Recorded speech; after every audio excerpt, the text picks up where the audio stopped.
Shalom saudara, haleluya, selamat datang ke siri pembelajaran apologetik. Kiranya kasih karunia dan damai sejahtera melimpahi Anda oleh pengenalan akan Allah dan akan Yesus Tuhan kita. Kita dalam edisi yang keempat, perbincangan tentang ketuhanan Yesus. Kita sedang mengkaji sifat-sifat ilahi yang dimiliki Yesus. Sekiranya Yesus adalah Tuhan, kita harus membuktikan bahwa Yesus memiliki sifat-sifat ilahi. Kalau kita dapat buktikan itu, maka Yesus benar-benar adalah Tuhan. Dalam edisi ketiga yang lalu, kita telah melihat kekekalan Yesus. Dan sekarang kita lihat satu lagi sifat ketuhanan Yesus, yaitu Maha Hadir. Bagaimana kita dapat buktikan Yesus itu maha hadir? Yesus berkata dalam Matius 28 ayat 20. Dan ketahuilah, aku menyertai kamu senantiasa sampai kepada akhir zaman. Begitu juga dalam Matius 18 ayat 20. Yesus berkata, sebab di mana dua atau tiga orang berkumpul dalam namaku, di situ aku ada di tengah-tengah mereka. Ya saudara, saya ingin menarik perhatian saudara kepada kata-kata Yesus dalam kedua-dua ayat ini. Yesus berkata, aku menyertai kamu senantiasa. Dan dalam Matius 18:20 ini, aku ada di tengah-tengah mereka. Ya, soalannya, apakah ini kata-kata yang boleh diucapkan oleh seorang manusia yang biasa? Siapa di antara nabi-nabi atau rasul-rasul Tuhan yang boleh mengucapkan kata-kata ini ya? Setahu saya, tidak ada orang yang seperti itu yang boleh berkata, aku menyertai kamu senantiasa sampai kepada akhir zaman. Tidak ada seorang pun yang boleh mengucapkan kata-kata itu.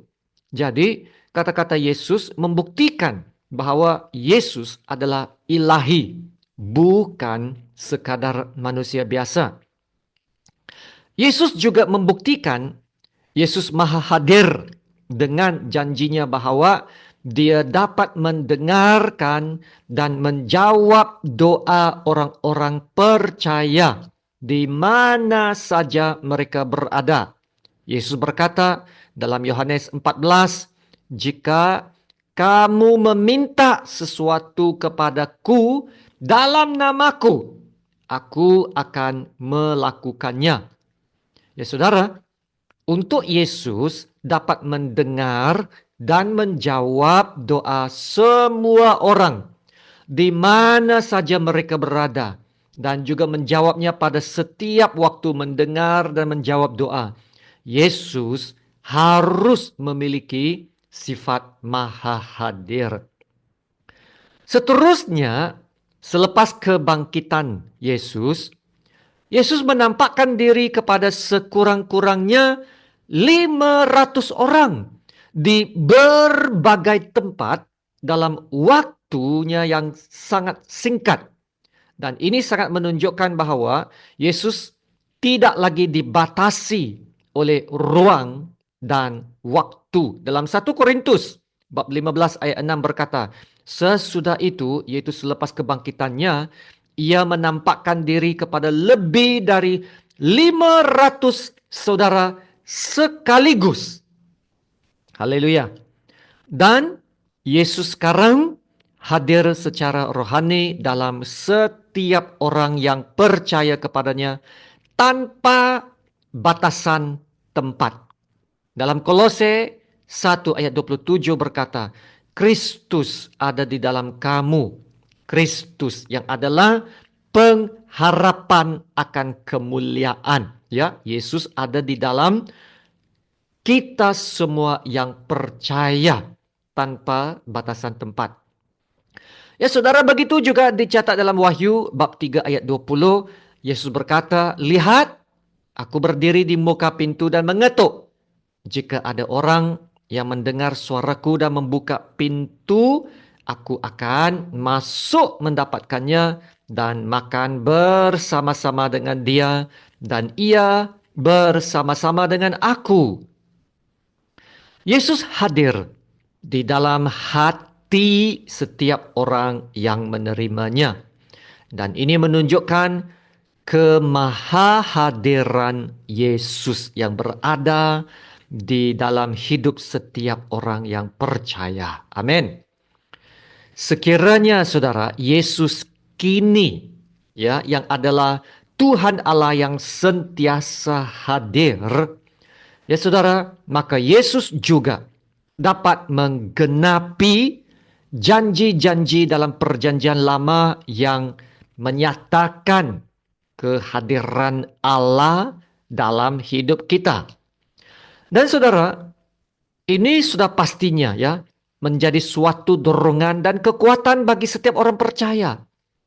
Yaitu Yesus sama seperti Allah yang dalam perjanjian lama, dan karena itu dapat menggenapi janji-janji dalam perjanjian lama yang menyatakan kehadiran Allah yang sentiasa menolong kita, yang membimbing kita dan memelihara setiap orang yang beriman.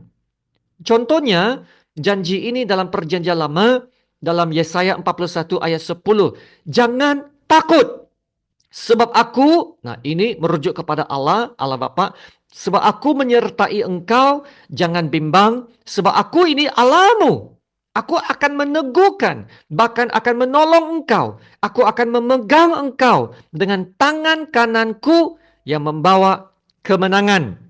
Saudara, sekiranya Yesus adalah Allah yang maha hadir, Yesus akan dapat menggenapi janji ini, yang juga akan meneguhkan, akan menolong engkau, akan memegang engkau dengan tangan kanannya dan membawa engkau kepada kemenangan. Amin. Ya, nah satu lagi janji yaitu Yesaya 7:14. Sesungguhnya seorang perempuan muda akan mengandung dan akan melahirkan seorang anak laki-laki, dan ia akan menamakan dia Immanuel. Ya saudara, Immanuel, gelaran ini berarti Allah menyertai kita. Ya, Allah menyertai kita. Dan ini menggenapi janji bahwa Allah akan selalu hadir bagi umatnya. Dan inilah janji yang telah digenapi dalam Yesus.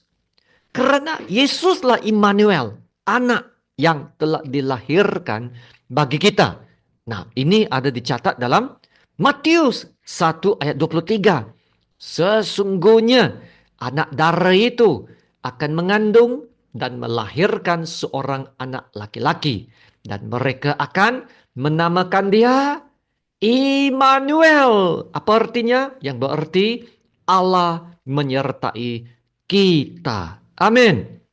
Haleluya. Sebagai Allah yang sentiasa hadir, Tuhan Yesus akan sentiasa menjadi kekuatan kita, akan menjadi pelindung kita dan penolong kita yang setia, yang sentiasa hadir. Ya, seperti mana Mazmur 46 ayat pertama ini berkata, Allah itu tempat perlindungan dan kekuatan kita, sebagai penolong yang sentiasa hadir. Ya, penolong yang sentiasa hadir dalam kesusahan. Amin. Ya saudara, kita boleh bersandar kepada Tuhan Yesus setiap masa, dalam setiap keadaan. Tuhan Yesus adalah tempat perlindungan dan kekuatan kita. Haleluya. Dan Yesus adalah penolong kita yang sentiasa hadir dalam kesusahan kita. Wow. Jadi saudara, apa yang perlu kita buat bila kita tahu kebenaran tentang Yesus yang maha hadir? Ya saudara, kita kembali kepada ayat Wahyu 3:20 ini. Lihat, aku berdiri di muka pintu dan mengetuk. Jika ada orang yang mendengar suaraku dan membuka pintu, aku akan masuk mendapatkannya dan makan bersama-sama dengan dia dan ia bersama-sama dengan aku. Aku akan masuk mendapatkannya dan makan bersama-sama dengan dia. Wow, saudara, ini menggambarkan suatu perhubungan yang paling intim bersama Tuhan dalam hadiratnya. Dan inilah ajakan Tuhan untuk kita semua. Kita boleh membangunkan perhubungan yang paling dalam dan dapat memiliki perhubungan yang paling intim bersama Tuhan. Tuhan bukan Tuhan yang jauh, tetapi Tuhan yang sentiasa hadir. Haleluya. Ya saudara, sekiranya saudara rasa sudah jauh dari Tuhan, tidak dapat merasakan hadirat Tuhan, kembalilah kepada Tuhan untuk membangunkan perhubungan yang lebih intim bersama Tuhan. Sebab Allah itu tempat perlindungan dan kekuatan kita. Penolong yang sentiasa hadir dalam kesusahan. Amin. Haleluya. Terima kasih Tuhan Yesus. Mari kita berdoa. Bapa kami yang di surga, terpujilah nama Allah Bapa yang tertinggi dan termulia. Sembah, puji, hormat kami naikkan kepada Allah Bapa. Terima kasih Bapa untuk firman kebenaran-Mu. Terima kasih Bapa, Engkau yang sentiasa hadir dalam hidup kami.